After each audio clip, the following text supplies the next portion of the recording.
Akan cerita versi Kiai ya. Kalau versi medis Anda lebih tahu. Kalau versi Kiai itu kematian itu dianggap hal yang sebetulnya ada versi Kiai ya. Semua orang tahu lah pasti mati itu. Cuma inginnya mati itu kan macam-macam. Inginnya ya setelah kaya, terus setelah mapan, terus menangi anaknya mapan, cucunya mapan itu. Terus itu pun sebetulnya ada siap mati juga. Tapi ya tetap mati itu. Jadi saya punya cerita, saya akan cerita yang lucu-lucu ya supaya nggak tegang ya menghadapi kematian. Dulu itu kroni itu ya sudah ada. Jadi Nabi itu ya punya kroni, tidak hanya pejabat. Nabi itu punya kroni. Nabi Sulaiman itu bisa terbang. Ya mulai dulu manfaatkan angin. Jadi angin itu mulai dulu memang luar biasa. Dimanfaatkan orang sekarang mulai tenaga angin, pakai rem angin. Mulai dulu angin itu luar biasa. Nah itu teman dekatnya Nabi Sulaiman tuh ya agak sopan tuh bilang gini, itu Pak Nabi itu kalau nanti ada malaikat Israel saya pinjam anginnya supaya tidak bisa ngejar saya katanya. Jadi mulai dulu tidak hanya pejabat, Nabi pun ya punya teman yang agak-agak gimana itu. Suatu saat malaikat Israel disuruh nyabut orang, misalnya namanya siapa lah, nanti saya sebut ada yang tepaan sama nanti tersinggung, ya semuanya siapa gitu. Yang jelas namanya ada Agus tidak Bambang karena bahasa Arab itu orang ini cabut di India gitu. Nabi Sulaiman kira-kira ya di Palestina kira-kira itu. Si orang ini ternyata di dekat Nabi Sulaiman. Nah karena Nabi itu kan orang hebat lah, sehingga malaikat ya kadang silaturahim ke para nabi. Israel sendiri ya kadang-kadang silaturahim ke para nabi. Silaturahim yang paling nggak disukai ya silaturahimnya malaikat Israel. Datang ke Nabi Sulaiman, sebenarnya niatnya silaturahim. Ternyata ketemu orang itu, kaget malaikatnya. Waduh ini gimana ini? Kok saya disuruh nyabut di India, kok orangnya di Palestina? Nabi Sulaiman kira-kira di kawasan Palestina, di wilayah yang katanya Israel itu. Karena Palestina kita tahu kan, menurut pemerintahan Israel itu wilayah Israel, menurut Palestina pemerintahan apa? Palestina. Tapi Indonesia alhamdulillah sampai sekarang itu nggak mau atau tidak punya hubungan diplomatik dengan apa? Israel. Sehingga kita harus mengistilahkan Palestina untuk warga Indonesia. Kaget malaikat ini, katanya disuruh nyabut di India kok ada di sini. Nah si kroni ini, si orang yang itu melihat malaikat Israel, entah kenapa kok dia bisa melihat itu, mungkin punya kekuatan tertentu karena dekat Nabi. Kaget dia, malaikat melihat dia karena janggal ya, disuruh nyabut di India kok orangnya di Palestina. Si orang ini melihat malaikat juga takut, malaikat itu punya hawa yang luar biasa. Akhirnya bilang ke Nabi Sulaiman, ya Nabi Allah tolong pinjemin saya angin untuk saat ini juga saya bisa terbang ke India. Dipinjemin sama Nabi Sulaiman. Akhirnya orang itu sampai ke India. Dikira angin itu sudah segala-galanya sampai India. Terus malaikat senyum, seneng dia. Wah ini sesuai protokol karena andai kan orang itu tetap di situ, malah malaikat gak berani ngambil karena prosedurnya harus ngambil di India. Jadi andaikan dia tetap diam di situ, sebenarnya malah nggak masalah karena nggak sesuai apa panduannya harus karena dia terbang di India, malaikat itu nyusul ya terus diambil karena sesuai apa? Ya, sesuai perintah harus memang diambil di India. Nah, kemudian saya kan memang dipesenin untuk memperkuat apa ya nakes teman-teman semuanya lah pasien. Tapi saya cerita dimulai dari yang seperti ini saya sengaja karena memang ya hidup itu seperti inilah, pasti kita semua akan mengalami kematian, cuma inginnya kita ya hidup itu ya sehat ya, terus kalau mati itu ya tidak punya utang karena berat nanti utang. Saya tidak tahu fikihnya itu, kalau utang pribadi itu hisabnya berat, kalau utangnya lembaga itu gimana ya, dihitung salahnya direkturnya, dihitung salah karyawan yang minta naik apa gaji. Saya tidak tahu kayak utangnya Indonesia itu yang disalahkan itu menterinya apa presidennya Apa yang selalu mengajukan gaji 13? Tidak tahu itu, karena di kitab tidak dibicarakan. Yang dibicarakan utang-utang apa? Pribadi ya. Kalau yang utang-utang lembaga negara itu nanti tak tanyakan malaikat auditornya ini gimana cara apa? Itu yang disalahkan menterinya, apa presidennya, apa direkturnya, apa pengajuan proposal itu. Nah singkat cerita itu kalau ngadepin kematian atau sebenarnya yang ngadepi kehidupan juga kita ini, inna sholati wa nusuki wa mahyaya wa mamati lillahi rabbil alamin.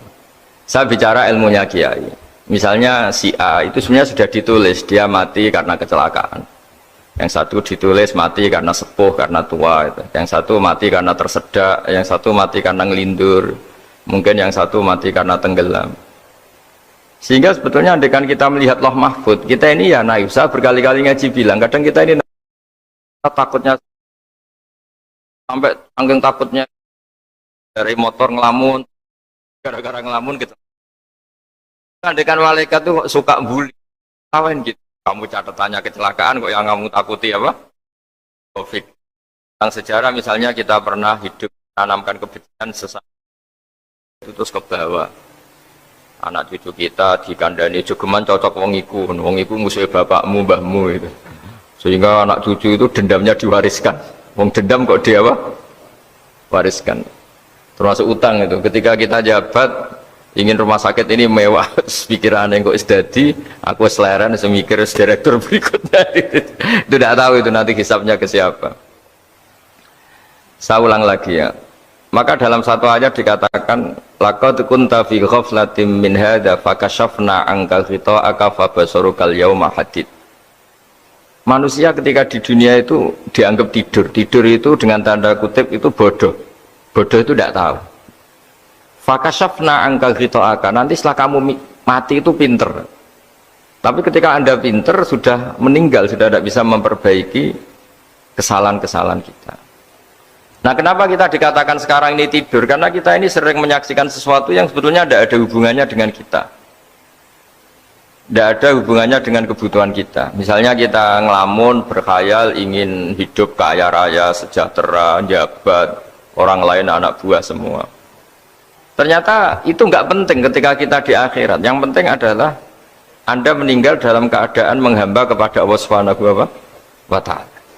Saya berkali-kali ngaji, kalau saya berkali-kali bilang, andaikan hati kita nanti direkam Allah, nanti di akhirat sudah direkam, orientasi kita direkam nanti. Pak Agus misalnya ingin punya mobil, punya rumah mewah, punya apa, terus orientasinya gitu. Di depan Tuhan yang menyuruh kita, mensyariatkan kita, inginnya itu ya jadi hamba Allah terbaik, jadi kekasihnya Allah, jadi hamba yang bersujud, dari hamba yang bersedekah. Jadi ini kan tidak sambung, ada cita-cita versi Allah yang dianjurkan Allah, yaitu bercita-cita jadi hamba yang soleh, yang bermanfaat, yang memanfaati orang banyak. Kemudian ini ada cita-cita yang hadun nafsi, ingin mapan, semua orang anak buah. Hal-hal seperti ini itu harus kita jaga, jangan sampai terjadi. Makanya di semua kitab, pertama mendahulukan bab niat. Niat itu ya, faman kanat hijratuhu ilallah wa rasulih, fa hijratuhu ilallah wa rasulih. Orang baik itu orang yang orientasinya itu menuju Allah Subhanahu wa Ta'ala. Lalu yang kurang baik adalah orang yang orientasinya itu ya harta, perempuan, pokoknya inginnya itu hal-hal yang kepentingan dirinya sendiri. Nah lalu kenapa kita kadang tidak tahu? Ya tidak tahu itu karena tadi kita kalau tidak wiridan itu tidak punya efek samping kan. Tapi kalau kamu nggak punya uang kan terus lemes. Karena ngerti itu terus uang itu penting, wiridan tidak penting. Nah dari kesimpulan itu sebenarnya kita menjadi bodoh, karena menjadi bodoh ketika Anda meninggal ternyata uang ini gak penting, wiridan ini penting, tapi tahu kita terlambat setelah kita meninggal. Nah di sini saya ingin mengingatkan apapun kondisi kita, yang jelas itu ingat selalu kepada Allah Subhanahu wa Ta'ala. Caranya ingat gimana? Kata Nabi, kamu bayangkan musibah yang lebih ekstrim, kamu akan tahu yang kamu alami itu ahwanu wa aisar, yang kamu alami itu ringan sekali, ringan seringan-ringannya. Saya beri contoh ya, kalau Anda belajar Kalau dalam bahasa pondok itu falak, mungkin kalau bahasa umum itu apalah, ilmu apa. Misalnya orang ahli meteor, ahli apalah, ahli perbintangan. Ketakutannya pasti benda langit ini jatuh kemudian menimpa bumi. Nanti kalau Anda ahli geologi itu takutnya bumi ini likuifaksi karena sumber daya alamnya sudah begitu dikeruk, dimanfaatkan. Nanti yang ahli teroris atau yang ahli ekstremis itu takutnya itu ada teroris. Yang ahli sosiologi takutnya Indonesia itu chaos. Kalau chaos ya saling bunuh, saling apa. Jadi semuanya ini ketakutan ini semuanya mengarah terhadap kematian. Kecelakaan lalu lintas ya menjadikan orang mati. Likuifaksi kayak kemarin di Sulawesi ya iya, gunung meletus, gempa, tsunami. Nah, ketakutan yang menjadikan kematian banyak. Kalau baru tsunami aja ya orang takutnya ke tsunami. Nanti kalau ada kematian gempa ya takutnya gempa. Kalau temanya COVID ya takutnya COVID.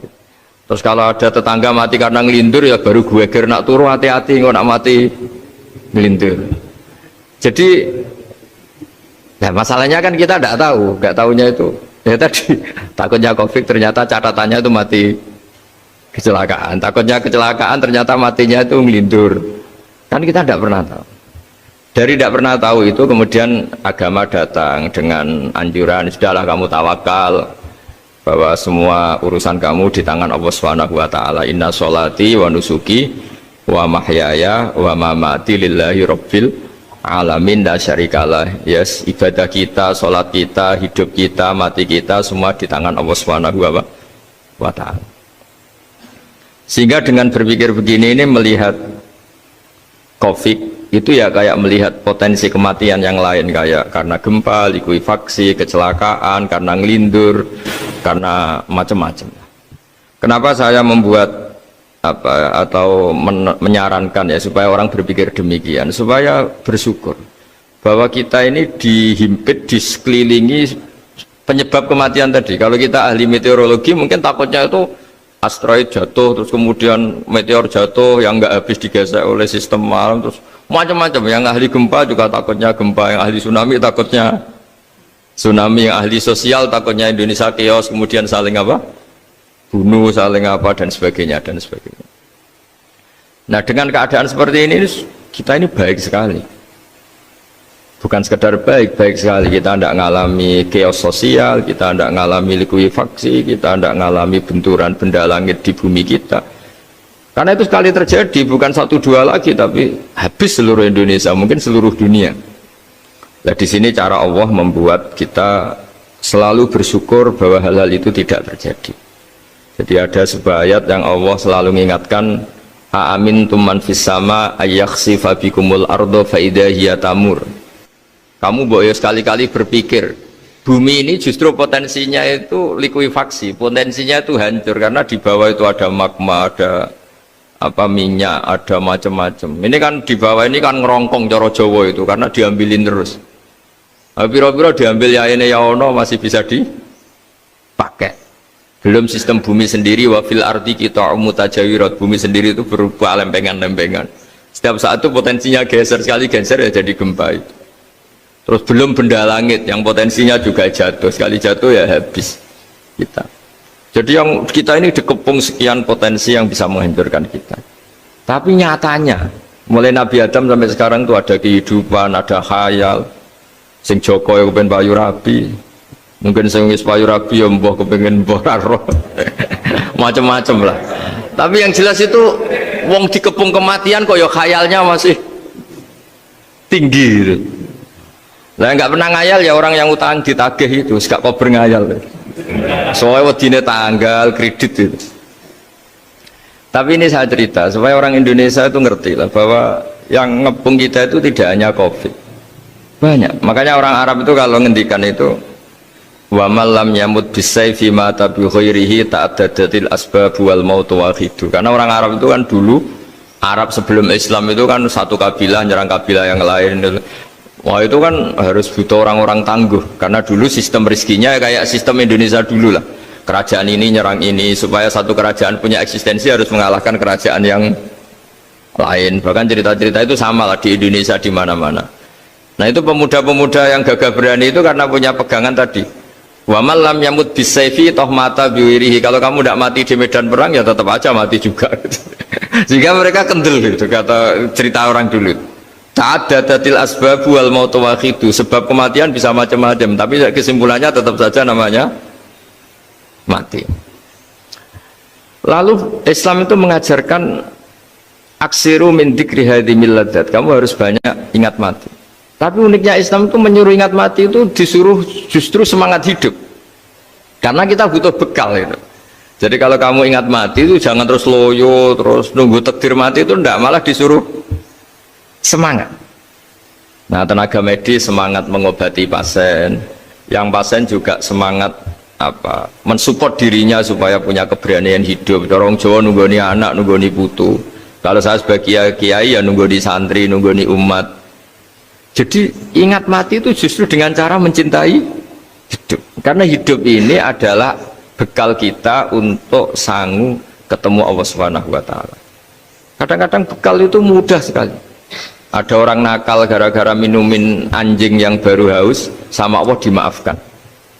Ada orang yang pulang dari tempat kerjanya, ada duri di tengah jalan, disikirkan takut kena orang, diampuni Allah, akhirnya menjadi ahli apa? Surga. Ada orang yang kerja untuk orang tuanya, kemudian orang tuanya dicukupin menjadi ahli surga. Bahkan ada ahli surga itu ceritanya itu, tapi ini jangan dicoba.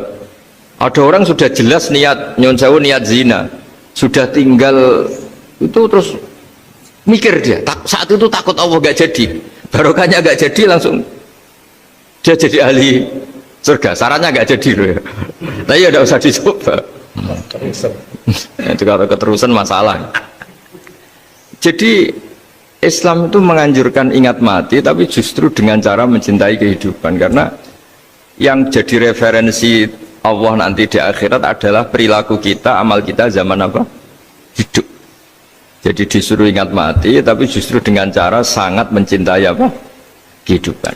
Lalu yang dinamakan kehidupan itu apa?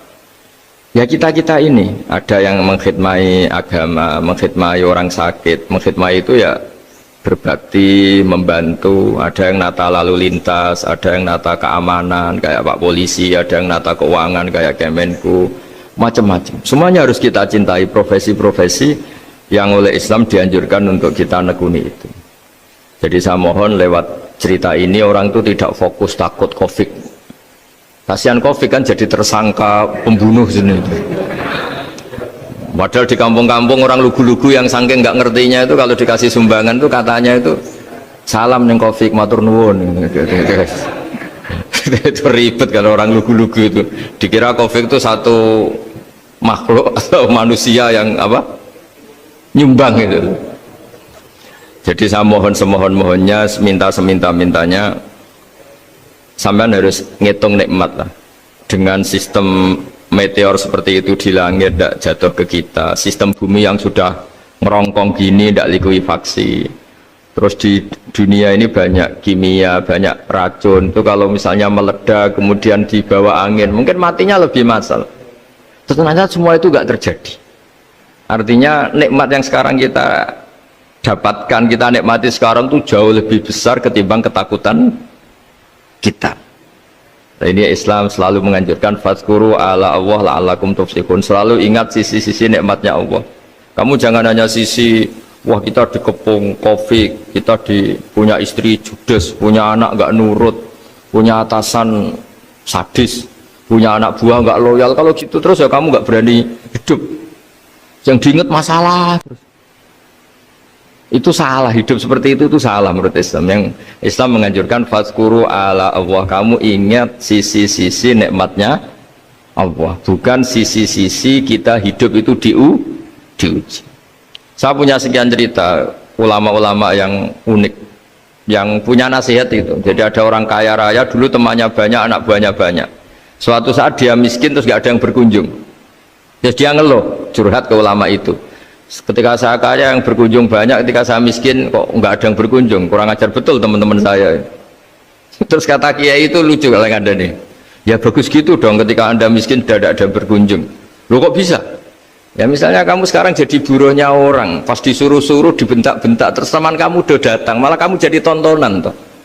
Mendingan nggak do datang, jadi kamu ketika buruh orang nggak malu karena teman-teman kamu sudah tidak datang. Ya alhamdulillah kalau gitu ya sudah.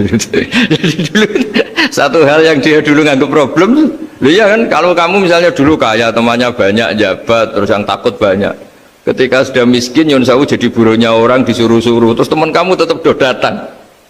Siap nggak ada? Siap datang apa siap tidak datang? Lebih siap tidak datang sebetulnya kan? Karena nggak jadi tonton.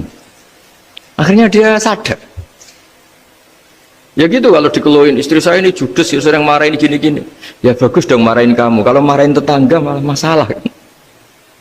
Coba kamu punya istri kalau marahin orang lain pusing nggak? Mendingan marahin.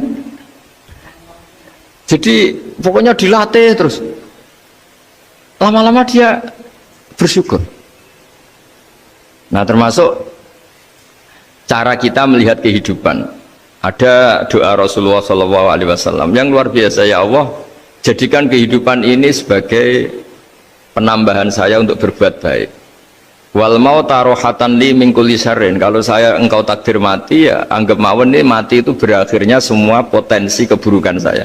Orang itu kan potensinya dua, buruk betul atau potensi buruk. Mungkin sekarang kita tidak korupsi, tapi saja suatu saat kita korupsi. Mungkin sekarang kita tidak salah, suatu saat potensi salah. Dan mati itu mengakhiri itu semua. Makanya saya berkali-kali cerita kalau ngaji, kalau orang-orang alim NU itu kalau ada bajingan mati tetap dia seksa ini baik ya. Itu tetangganya nggak mau semua. Wong bajingan kok darani baik. Tapi kiainya ngotot, harus disaksikan kalau ini baik. Akhirnya mereka bilang ya baik-baik. Padahal di hati kiainya sudah tidak bisa garong lagi, tidak bajing lagi. Ya baiklah gitu. Jadi sehingga orang-orang soleh itu melihat hidup itu ya biasa, melihat mati itu biasa, karena hidup adalah sarana kita menambah kebaikan dan mati adalah akhir dari segala keburukan kita atau potensi keburukan kita. Jadi Islam itu mengajarkan kita gimana menghadapi kehidupan, juga gimana menghadapi apa? Kematian.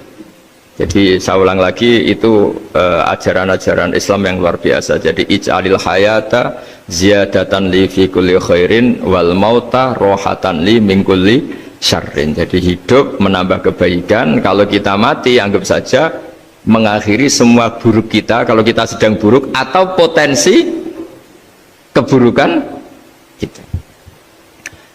Saya cerita ringan tapi supaya diingat-ingat. Jadi kalau kita yang nekuni, saya tadi kan sudah bilang, kita kiai yang nekuni ilmu itu ya tadi kita agak fokus bicara COVID. Inna Allaha yumsikus samawati wal ardo an tazula wala in zalata in amsakahuma min ahadim min ba'dih. Kalau kamu ahli meteorologi kan melihat ini jatuh jumlahnya besarnya sekian. Ini kalau digesek oleh atmosfer paling masih sekian, kayak kemarin Januari kan hujan meteor yang sering kena Lampung kemarin. Terus di mana-mana mesti takut kamu itu. Kalau kamu ahli gempa takutnya itu ya pergeseran lempengan bumi. Kalau kamu ahli tsunami ya takutnya tsunami. Kalau ahli sosiologi ya takutnya chaos sosial ya, sama kamu medis ya takutnya penyakit yang menular, penyakit seperti ini. Oke, kita sekarang fokus menghadapi COVID dan kita selalu berharap supaya Indonesia terbebas dari apa? COVID dan musibah-musibah yang lain. Ya tadi apa gunanya terbebas dari COVID tapi chaos sosial kayak apa terus kita. Sehingga Islam selalu mengajarkan harus disyukuri lah bahwa kita sekarang alhamdulillah kita hidup harmonis. Kita kata Mbah Mun Bhinneka Tunggal Ika itu dimentikakno terus. Terus yang terakhir masalah air. Air itu sumber kehidupan. Di antara Allah mengingatkan kita adalah kul ara'aitum in asbaha ma'ukum ghoron famayyatikum bima imma'in. Bumi ini kan bawahnya ada magma, terus ada air. Normalnya air itu nggak ada. Secara teori itu normalnya air itu nggak ada karena bumi itu kan kalau ada air kan meresap. Sudah meresap, bawahnya itu ada minyak, ada magma, harusnya air itu tersedot habis. Tapi orang saking angkuhnya, saking cueknya, ngira air itu malah potensinya itu abadi. Sebetulnya kalau menurut teori alam, air itu gampang hilang kan, diletakkan di bumi ya bumi itu meresap. Nanti bawahnya itu ada minyak, ada sebagian ada magma, ada macam-macam lah. Jadi potensi air itu harusnya nggak ada malah kalau melihat sistem itu. Tapi karena Allah saking rahmannya, air ini dijaga sedemikian rupa tetap ada. Kalau melihat sistemnya kan normalnya malah gak ada. Makanya Allah selalu mengingatkan, in asbaha ma'ukum ghauran. Suatu saat air yang kamu pakai, yang jadi sumber kehidupan itu bisa saja tahu-tahu hilang. Mungkin tersedot oleh panas bumi atau corong Jawa niku nyeresep entek atau gimana lah cara Allah menghilangkan. Famay ya'tikum bima imma'in. Lalu siapa yang bisa mendatangkan air itu lagi? Ini kata para hafid, ini yang kata guru-guru ya, termasuk yang dikatakan Pak Mukhtar ini. Nanti orang harus ngendikan menjawab Allahu Rabbul Alamin. Hanya Allah sendiri yang bisa mengatur air ini selalu ada. Itu Pak, kalau kamu pikirkan air kamu sokkan di bumi kan mesti langsung hilang, meresap ke bumi.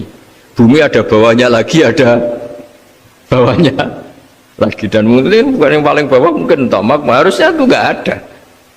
Tapi Allah saking sayangnya mengatur sistem air itu ada dan tersedia.